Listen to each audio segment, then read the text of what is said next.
Warning, the stories you're about to hear are detailed accounts of shenanigans, pranks, and some mistakes that are meant to replicate the sort of discussions that veterans have when they reunite over a cold beverage and do not depict the professional daily actions of the military at large. We hope to make you laugh, but not to disrespect our proud men and women in uniform. Listener discretion is advised.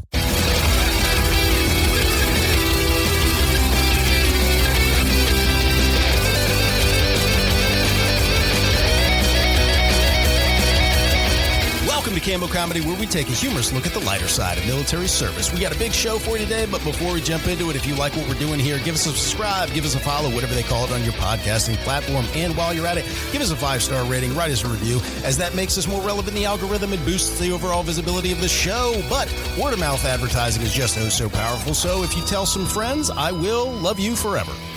Okay, let's jump into the show. I am your host, Aaron Wolf. Just as a friendly reminder to the audience, we put out a new show every single Monday, so make sure you give the notification bell a nice tap. Give it a nice tap so you don't miss a show. Also, we are doing laughter therapy on the show. We got a lot of military members who struggle with everyday life after service, and we're just here to share a laugh and remember the good times. Joining me today is the man who taught me that dyslexia is not a sex position, call sign Footloose. Footloose, thanks for being on the show today, man. Dyslexia. Dyslexia? You could see how somebody could get confused on that one. Yeah, like when she's behind you, she's obviously dyslexic. So pegging is like the dyslexic version of missionary sex positions. I could see that. That makes sense. That tracks. I need to have a conversation with my wife. Nice. That's why I changed Cheek's name to Peggy in my phone. Also joining us today is the man who was kicked out of choir practice for queefing into a kazoo. Call sign Cheeks. Cheeks, thanks for being on the show today, man. He has a fucking kazoo. It's metal, so it doesn't sound great. Kazoos don't sound great to begin with. Take that out of your face. Except when you queef in them. Could you queef into that? I'd like to get pink eye. It's a good way to get pink eye, folks. Spread cheeks and not hate, folks. Queef kazoo. How many people are going to change my name in their phones now to Queef Kazoo? It's the sizzling human queef. Kazoo. Queef kazoo. Queefing into a kazoo. There's going to be all kinds of people this weekend buying kazoos. A symphony of queefing kazoos. Look, I would pay for that. An orchestra. The Kazoo Choir. Don't ask me how I know this, but there was years ago, there used to be this act called Puppetry of the Penis, and they would like shape different kinds of like puppet things and whatever out of their like cock and balls. Nice. Mine would be the midget puppet. I could see that. Oh, look, it's a tree stump. Just a little guy. Are you guys ready for my first story? Yes. All right. So we got ourselves an Air Force story, and this one is about like 10, 15 years old by now, right? So it's important for everybody to understand like the promotion process in the Air Force. So there's many different things that going into getting promoted when you're in the Air Force. Things that are going into you? Well, I guess that's one way to get promoted. However, That's how I did it. the official ways are they take into consideration things like your time that you've had in service, the time that you've had in your rank. They're going to look at your performance reviews. And one of the other things they do is something they call a promotion board, right? Like how hot you are. Yeah. And if you're not getting it, right? So a promotion board is a very formal affair. So typically the promotion boards are going to be in like your dress uniform, and it's a lot like a job interview for those of you in the audience who might not have experienced this. A job interview? Well, I'm talking about...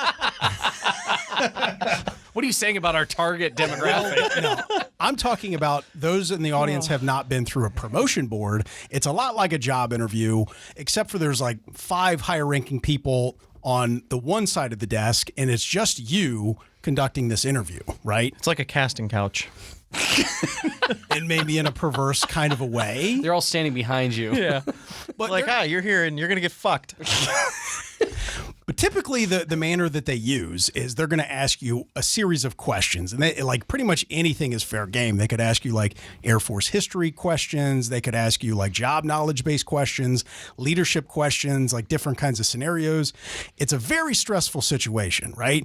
Let's say 2 ranks that are available and there's like 6 or 7 applicants. Typically what the board members will do is they're going to give everybody a time that they're going to report in, and they're going to have plenty of time built in for all of the applicants that are going to come in. They'll report in, they'll go through the interview process, and then they're going to formally leave, right? And that's important for this story to understand. So this story takes place in the middle of a promotion board, right?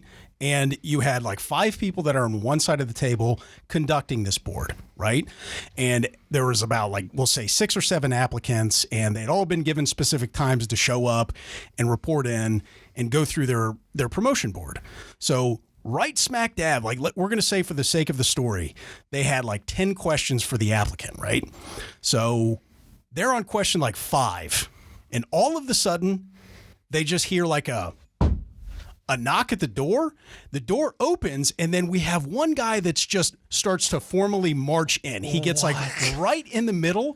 He gets right in the middle of the area. He sees that there's somebody already in the interview seat. He does like a U-turn and says, whoop, and goes right back outside. His eyes get like super wide, and it was a lot like that. It was a lot like that scene from The Simpsons where like Grandpa Simpson was going into the brothel, and then he realizes that Bart's in there, so he does like a big U-turn and just whistling, fucking leaves. walking out. Exactly. It was a lot like that. Right. So like Not supposed to be here. He didn't notice till he was almost about ready to report in to see the other guys sitting there. he did not notice. Well, and to make matters worse, like the guy that was in the chair, like he was right in the middle of a sentence and he gets interrupted. And like everybody on the other side of the board, all the panel members on the board are like waving their hands in the air, be like, no, it's not your time yet. Not your time yet. Right. So then like once he does the U-turn. Get out! Once this guy does the U-turn and leaves, you know, the guy that was the head of the board looks at the applicant and says, hey, this isn't going to, like, why don't you go ahead and start again? This is not going to work against you. Sorry about that, right? I know the applicant's sitting there thinking, like, is this one of those tricks that they do where they put the chair upside down or, like, face the other way? Like in Men in Black, where they're going to see if you can react to some kind of a tricky situation or something like that. Like, He ain't gonna be in Rush Hour 3. It could have been a trick. But anyway, so they finish up with the guy that was in the chair. Then the head of the board goes out into the hallway. He meets up with that guy and he was like, hey, man, what the fuck was that, man? Like, what are you doing? He's just like, well, I guess I got confused about my time. Like, I didn't know if anybody was going to tell me that, like, it was free to go. I didn't want to be late, so I just went on in.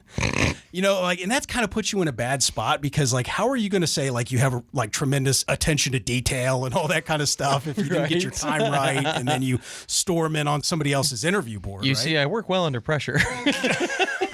I really like to take the initiative and... I'm picturing him. I'm picturing him like walking in, marching, seeing the dude in the chair, going shit, and instead of about facing, he just does a U-turn around the person, cuts in front of him, and walks out. Now, how great would it have been if that guy just like comes in, realizes what he's done, and be like, okay, I'm not getting this promotion. He just like slaps both palms on the desk, like, nailed it, and just fucking walks out like that. He walks up and just smacks the applicant. Get out of my chair. So did he get the job? He did not. You don't say. He was just like his uncle, the gynecologist. He got tunnel vision. And Oh, man. No. Yeah. But yeah, that was a nice, light, fun story. Thanks for sharing. So our next story is a story from the Navy in the 70s. Oh, okay. wow. And our star of the show is going to be Cosmo. Okay. What's up, Cosmo? neat. So Cosmo is out to sea. He's on his ship, okay? And he found out he was like in charge of provisions and stuff like that. You know, he had that specific task. And one of the things that they had on the ship was beer. Okay. He does make a great drink. This sounds So, this sounds like entrapment. yeah, no shit. Well, you weren't allowed to drink on the ship, Okay. okay? But they had a second boat that was called a whale boat. It's like a smaller, Oh, like God. not a dinghy. It's bigger than a dinghy. They're like probably playing with your dinghy. yeah, right. They're like 20 feet long, and I mean it'll be out to sea, but it needs to be Right. transported by the ship, right? You want to be floating around in the open ocean in a fucking whaleboat. It's for the fat chicks. Yeah. That's why they call it the whale boat. Right. So Cosmo knew that every so often they could take the whaleboat out and they could drink on it. Okay. This is like some kind of a beer loophole. Yeah. Nice. So they weren't strictly allowed to do this. Not on the ship, but on the boat, you're fine.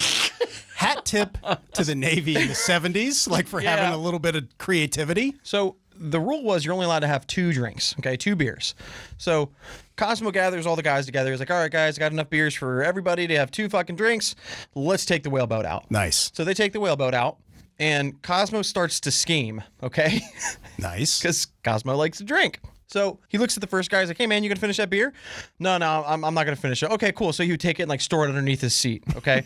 And he makes his rounds around the boat, and he's asking people, hey, you drinking both your beers? No? Oh, okay, I'll take this one. I'll make sure I put it back, okay? So when it's all said and done, Cosmo is wasted. He's had like 50 beers by this point. Yeah. So he's drinking everybody's, like, the last few drinks of their beer. He's drinking the ones that they don't want, and he is fucked up. Yes. And he's supposed to navigate the boat back. Oh my God. So obviously he makes somebody else drive the boat back, okay? Man, I'm going to need a hand getting this back to the ship. And He's got one eye closed, steering. These waves are rocking me around a little bit. This is actually what happened in Titanic as well. Oh, yeah. So Cosmo and his responsible friend navigate the boat back to the ship. All right. And there's a ladder on the side that they have to climb up, okay? Oh, fuck. That sounds dicey. And it's not like it's calm waters in the ocean. You know what I mean? There's always some kind of waves. Battleship. Oh my God. You're getting rocked around anyway. So drunk Cosmo is sitting there. Whoa. He's trying to get Trying to climb like a 30-foot ladder. I'm going to go ahead and say this is probably why they don't want people getting really drunk on a battleship in the first place, you know? So he finally gets to the top. Everybody gets unloaded. They get all the extra beer he and got stuff and loaded. whatnot. He got definitely loaded. And they look at Cosmo like, hey, man, you got to help us like put all this stuff away and get it all squared away. He goes, okay. And then immediately walks right to his bunk and goes to sleep. Yeah, I'll He be was right like, there. Fuck that. Nope, not me. Not this time. Fucking con man over here. I thought they were going to say, you need to help us put away all the leftover beer. And he's like, got it. Taken Done. care of. I think they might have been on to Cosmo's little scam by then, and we're like, okay, that's enough. Man, this guy's a lightweight. 2 beers? What a bitch. Yeah, no Look shit. at him. right? Yeah. All right, so this next story is about our old friend Floyd. You All guys right, what's remember up, him? Floyd? So he was Floyd, as in Floyd Mayweather, because he was the guy who was always like shadow boxing, just a walking boxer. around the squadron. Just he used to box in the Navy, so he made sure you knew about that kind of thing. It's like a guy who does CrossFit or a vegan. Yeah. It's, Nice. you always knew that this guy used to be a boxer. Well, Nice. so he's up at the front gate. He was an Air Force MP, and Just shadow boxing his ass off. he was actually doing his job working. Another one of the dudes was coming on to base because he was night shift, so he was getting ready to relieve Floyd, who had been working day shift. Okay. So what they used to do is when they'd come on base, he knew he was going to be at the front gate, so he dropped off like his backpack full of gear, authorized reading materials, Right. Food. snacks, only appropriate authorized things. Not course. swimsuit, magazines, and 3D goggles. So he drops off his bag. So they'd like kind of pull off to the side, throw their bag in the gate, and then they'd walk back to their car to go arm up and go to guard mount and everything like that. Well, Floyd happened to be talking to another guy, like one of the mobile patrols who stopped by the front gate. So he's doing that thing where he's like straight leg, but leans over, like hands on the windowsill. So his ass is kind of sticking out. I love that position. And so naturally, you can't just leave that alone. So after the dude drops his bag in the gate, he sees it and he says, "Hey, good game, Floyd." Gives a full fucking hand wind up right into his ass. Yes. Well, from what we know about Floyd, he was a little more old school, we'll say. He didn't like to play like that. Not a big fan of the good games, if you will. So he turns around, red-faced, fucking hands up, ready no. to just punch this dude in the face. Oh, no. He stepped in it. And he's just like, what the fuck, man? Like, arms up, ready to just fight him. And so the dude who smacked his ass thought it was hilarious, but he was also a bit of a scrapper. So he immediately kind of jumps back with hands up. He's like, now don't do it, Floyd. Just fucking kidding around here, man. no. I need to go and relieve you. And mind you, this is at the front fucking gate. This isn't like in some obscure place in the side of the base. base. This is in the front gate, and he points to the line of traffic now building up. It says people coming on base are like Floyd, stacking up. there's people coming on base. They don't want to see two of us fighting at the front gate. Who do we call? no. Who do we call? No. You need to calm down. And he said Floyd just erupts into a string of obscenities, not even sentences, just spouting off fucking swear words, whatever you can think of. Saying cuss words. He was just had no other way to express his anger. So this guy just lit the fuse to a firework and then tried to convince it not to go off. Oh my God. Man. So luckily he did de-escalate it. That's and awesome. Floyd angrily and begrudgingly went back to work checking IDs as the other dude drove off to go get armed up. The first car that comes up is like, hey, good game, man. That would have been so epic. He just flips the car. It's the base commander. Yeah. Just playing grab ass up here. Oh, man, that's funny. It's a good story. All right, so check out this next story. Nice.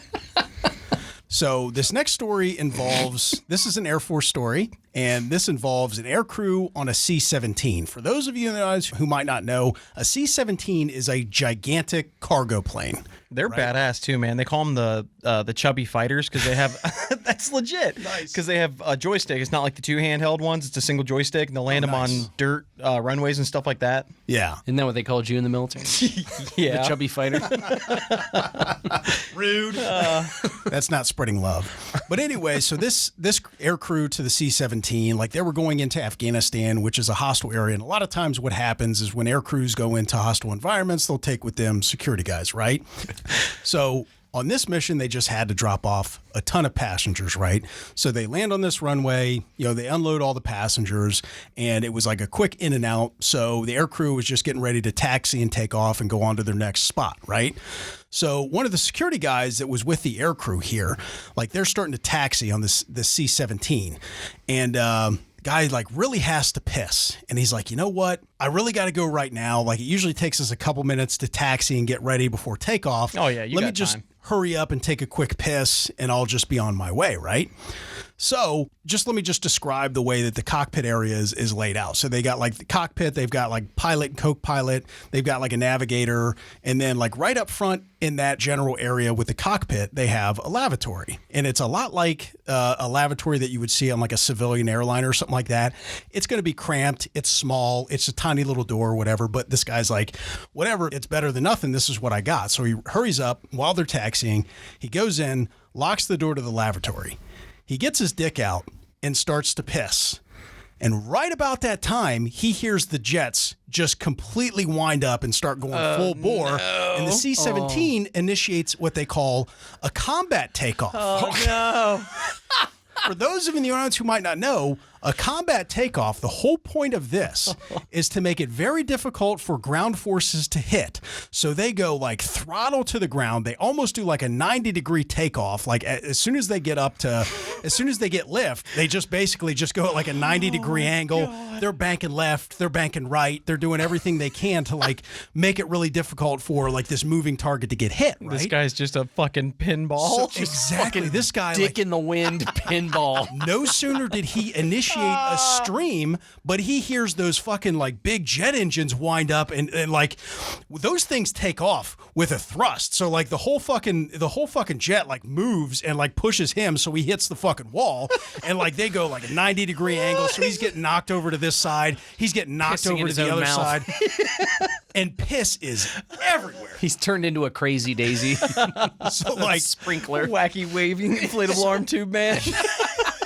But worse. So like he's fighting like everything to like try to take like one hand boosted off of each wall to like support himself. His wiener's just hanging out, just flopping around, pissing. Pee going all over like an unmanned fire hose. And like he's able to finally like get himself together, spin around, and sit down on the toilet and like boost off both sides of the wall with his hands, And so finally, after a few minutes of this, they get up to cruising altitude, and then it kind of like evens out and everything. And he's just like, what the fuck? Like piss is everywhere, but he's like kind of pissed off. He's like, what the fuck was that? I thought we had a few minutes of taxi. Yeah. Because they usually did. So he gets out of the laboratory, and the first person he sees is the navigator. Feel better, bro? And the navigator's like looking at him with this like kind of like shit-eating grin. Soaked. Like this mischievous smile. And the security guy's like, hey, man, did you fucking know we were getting ready to take off? And the navigator's like, no. What a dick. So they set him up. Yeah, so like they definitely set this guy up because they thought it would probably be hilarious to hear him just ping pong balling around all over the inside of the fucking lavatory. How many people did they do this to? It had to be a lot. Thing is, I bet they weren't even under attack, but as a pilot, you have to log so many training events. Yeah. So they were like, hey, you know what we're quote quote due for is a nice full bore combat takeoff. Oh my God. Not like any time practicing that when they know a security guy's back in the lavatory, not buckled in. So Security guy comes out and says, hey, I left my bag on the runway. we got to go back. Oh man. they're like, no, have somebody mail that shit to you. But like, so I need to change. it doesn't right now. So I don't finally, have another uniform. like they're up to cruising altitude. He's very horribly relieved himself in like the most unsuccessful manner possible, right? So fast forward 1 week. This same air crew was doing a briefing on one of their next missions, but there was a new guy that was entering the air crew, right? And during this briefing, he said, yeah, and I guess we got to watch out because there was some guy that like got trapped in the lavatory during a combat takeoff, and he just got ping-ponged all over the place. Oh no. Security guy's sitting right there, and he has a really good sense of humor, so he's like, yeah, that was me. Oh my God.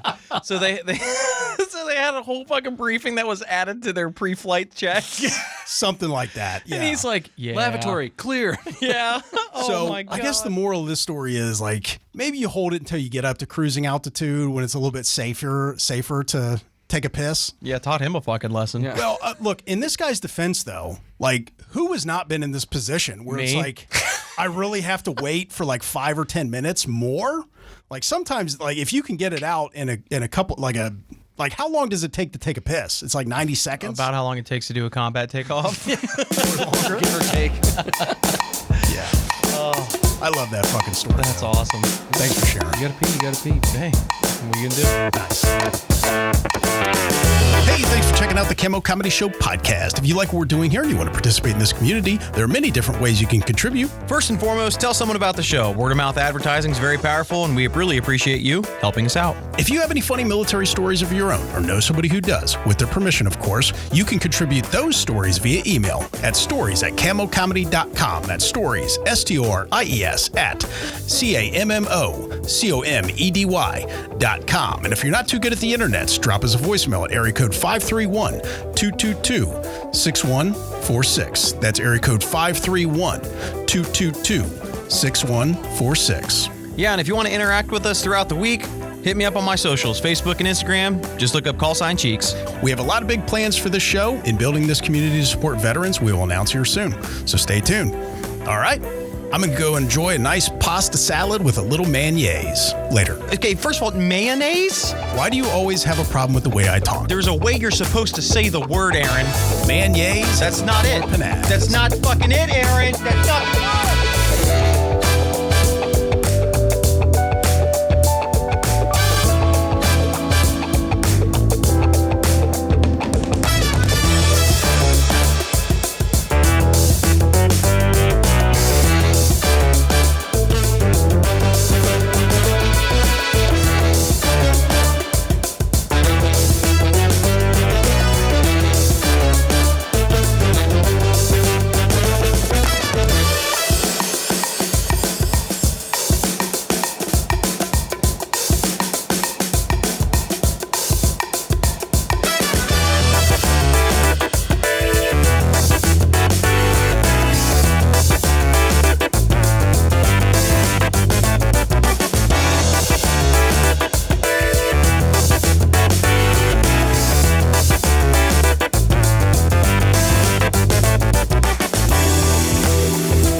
found.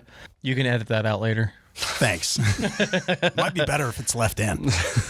That's what she said. Nobody's ever said that to me. Nice.